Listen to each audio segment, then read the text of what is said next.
So a role player and a mainstream guy go into a bar. Bartender says, "What can I get you?" Mainstream guy says, "Can I get a Budweiser?" Gives the mainstream guy a beer. Looks over at the role player, says, "What can I get for you, sir?" He says in his best character voice, "Ah, I would like a critical hit." Bartender says, "What's a critical hit?" "Ah, it's a stout mix of dwarven spirits, Klingon blood wine, and a chaser of Corellian ale."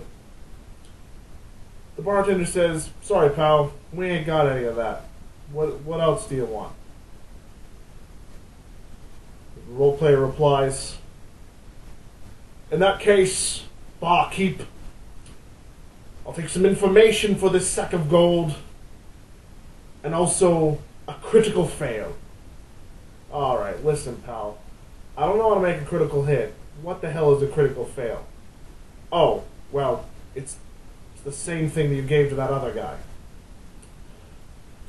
"Yeah. I know. Only we would find that funny. I kind of conjured that up on the spot, so my apologies if that really didn't deliver." Okay, so game time. Alright, so you guys, probably it's your Saturday night game. You've just finished a campaign, and you're thinking, well, do we keep going? What do we do? You think about switching games, you think about switching settings. These are all great ideas. But for those of you that play Star Wars, I got one for you. So here it is. Now, I want you to bear in mind I don't actually have personally any of the Star Wars gaming manuals that are up to date. So if this stuff doesn't quite mesh, I'm sorry. May the dark side completely consume me as I go into the next world.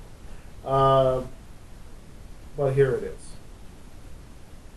Let's go ahead and set the tone. The party are the unfortunate targets of a quite insane crime boss. Let's say he's a Celestin. That's right, I said it. He's a Celestin. He doesn't actually have any pet peeve with the party. He actually just coincidentally saw them in one of his drinking establishments and said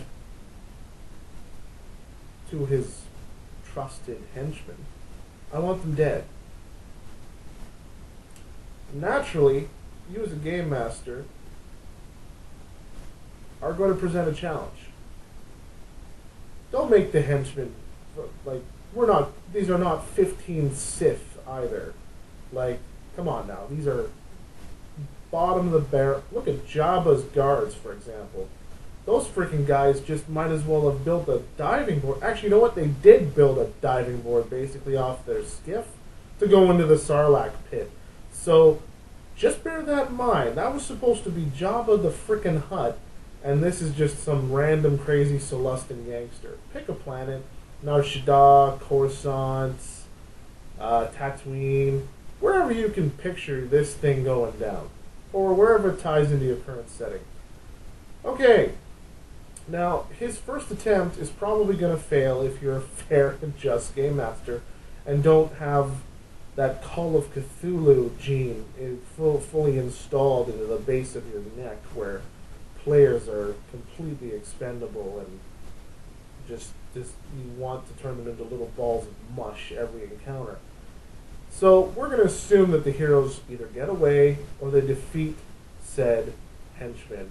Now, naturally, the crime boss had better get his tail out of there, and he's going to want some vengeance. So bounty hunters would be hired, or perhaps professional assassins, or much better trained henchmen higher up the hierarchy would be sent to dispose of them.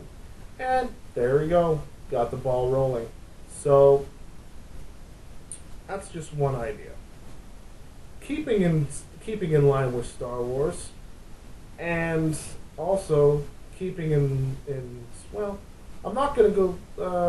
That previous scenario, I would say, probably would work best in the time of the rebellion, when the empire's in full swing. I think with the older settings, it might be a little awkward, little just difficult. All right, second scenario, Star Wars still, but let's do Golden Age. Yeah, Golden Age. Okay, so the characters are all either practicing Jedi, new Jedi Knights, or affiliated in some way with the Jedi Council. So trusted friends,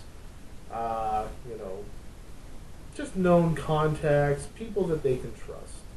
Now, word has come down that there is a Sith infiltrator somewhere within the Jedi hierarchy. Not as far as the Council, but on an outlying world. That'll be up to you to pick the world. This outsider Sith doesn't ally himself with the banished one, with the Jedi that eventually would become the Sith Empire under Naga Sadow. We're talking somebody who's working outside. You could say the Lost Tribe of the Sith. There's a few variants. If you know the expanding universe well, I'm sure you could work out the logistics to make everybody pretty happy. Now, this particular Sith is going to be trying to get his hands on some very ancient Rakatan device. Now, if you're not familiar with the Rakata, well, not the Rakata themselves, what's the best way to describe it? They were the ones that build the Sun Crusher. If that helps. So, he's going to find a device. The device, I'm going to say, don't actually find it in a book. You can play around with some of the abilities that are already existing in a book, so you got the rules already flushed out. But my guess, make it something original, something yours and yours alone, something that will be almost like a symbol of this whole campaign. The same way in which an Excalibur would be to the old Arthurian tales, or how it's everything. Like it's just a symbolic. If it were D&D, it'd be this key magical item, rare as rare can get. And the adventuring party is gonna have to stop this Sith before he acquires it, because it can really this one item is gonna be able to either provide him with so much power that he'll be able to gather a group of like-minded people to him and form in some sort of a rebellion himself, a dark rebellion, or it'll grant him with so much power as an individual that he could tip the scales as far as the Republic is concerned. Now, you can go ahead and translate this into whatever era you want. I chose the old ways because many of the old artifacts were probably still around. There's not a whole lot that's been discussed there. Not until BioWare here in Edmonton finishes, Edmonton / Houston and Ireland and a few other places that they're set up now. But mainly here in Edmonton, when they're done doing the old Republic and they start filling in those gaps, we'll have less and less and less of this to play around with. But in the meantime, there's nothing set. So you really have a lot more wiggle room, and you can say a lot about what happens where and when without having to worry about, actually, according to the timeline, the chronology theory states that Darth Revan would No, no, no, no, stop it. It's an easy way to get the rules lawyers to lay off for a gaming session. And you know what? Every gaming group's got them, whether you want to admit it or not. And especially when it comes to something as epic as Star Wars, you've got people that just can't let go. They just can't sway one side or the other. And it really takes them out of the game. You don't want that. You want immersion, not, constant critiquing. It's just, I mean, if you have a person that's really obnoxious, ask them politely to either change their tone or leave the game. But you don't want to have that conversation if you don't have to. Just, create a scenario where that doesn't even come into play. Now, lastly, I'm going to put it back into the future, even though it's a long time ago in a galaxy far, far away. Okay, so we're going to go into the new Jedi era. Let's think just prior to the Yuzon Vong War, because you know what? I think the Yuzon Vong are very strange additions to the Star Wars canon. They're odd. They're just like an odd thing that sort of came about. They just don't fit the general feel and grit of Star Wars. They just feel out of place. I feel like I should be impaling one with a Vorpal sword. They don't impale with a Vorpal sword. See? There's that guy again, right? I'd rather be blasting them away with fireballs and chain lightning than I would using a lightsaber or they're really lightsabers. Blasting them with any heavy blaster.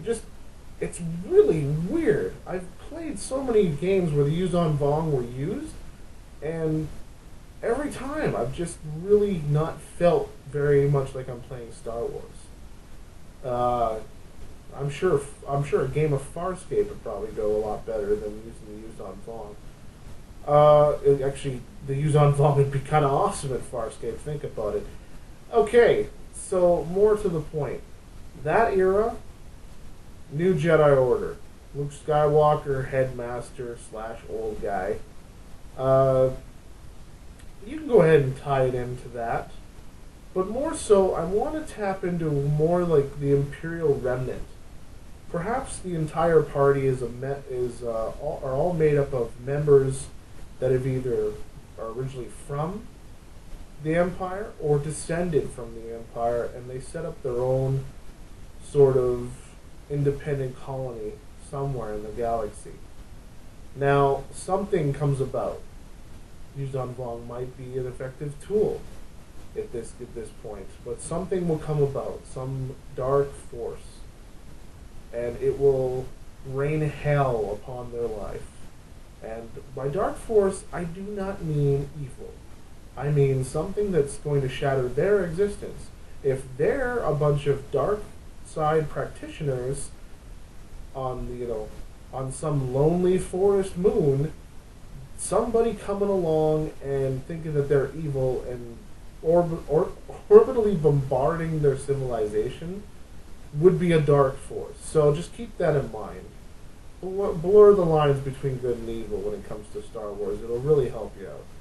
Okay, so that dark force rains hell, and now your player characters are the only surviving members of their civilization, their townspeople, their city, whatever you want to say, and they can be of any race. The Empire employed quite a few races, either as slaves or later on, especially with the Remnant, they started using different types of races for stormtroopers. Look it up, Wikipedia. All right, so just a few. There you go. 3 scenarios. They might not be the most fleshed out ideas. Those are all, as you can tell, right off the top of my head. But they're ideas. They're things to get you thinking. They could be the catalyst for your next great game. I'm not saying that I'm dispensing words of wisdom from atop the mountain. I do not have stone tablets in my hand. I have a wonky D20 that tells me what to do. And right now, it's telling me use no house rules. See? Take my advice from a plastic D20. I'm not carrying stone tablets, is what I'm saying. These are not the Ten Commandments. I'm not some sort of gifted super game master. They're just ideas. We all share ideas. We all do this. I've sat and discussed games that never happen with people that just play. They see a 20-sided dice that's deckled on my bag of holding, which is my satchel bag for everyday life. They see me on the bus and they strike up a conversation. We exchange ideas.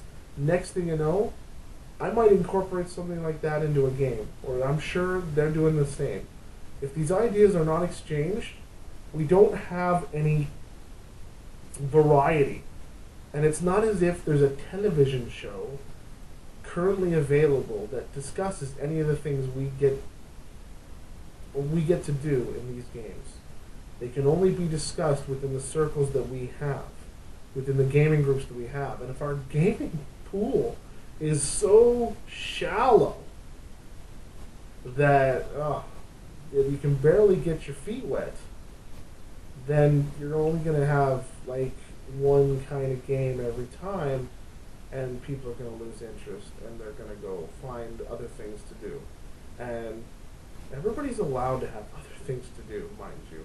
But sometimes with the right kind of person, in the wrong kind of situation, gaming can be the one thing that'll keep them from getting real explorative with some extracurricular substances, whether it be drugs, alcohol, whatever.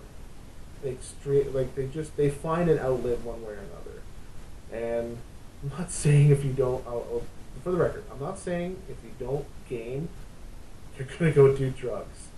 But you know what? Some people are mild users. And gaming is the one thing that keeps everything in balance, everything zen. So if they lose that, guess what? They're going to make it up somewhere else. So you gotta go ahead and think. I'm thinking about the gamers out there that have people like that in their group. I have had people in my group like that, and not my core group. I'm just saying that right now, because they're going to be like, who? What? There's nobody in our group like that. No, I have had people like that, though. One or two, at the very most. And I'm not going to mention names. I'm not even going to mention what they did. But they fell away from the game, and they found other things, and now they're just kind of coming out of the dark, coming out of the abyss, finding gaming again, and realizing how much it made their life just that much better, and how much they were trying to make up for it with shit that just didn't really help. And again, sorry for the language, but it's just the kind of guy I am. Spell it out like it is. Okay, so there you go. 3 Star Wars ideas. Keep the game going. Keep the dice rolling. I'll see you next time.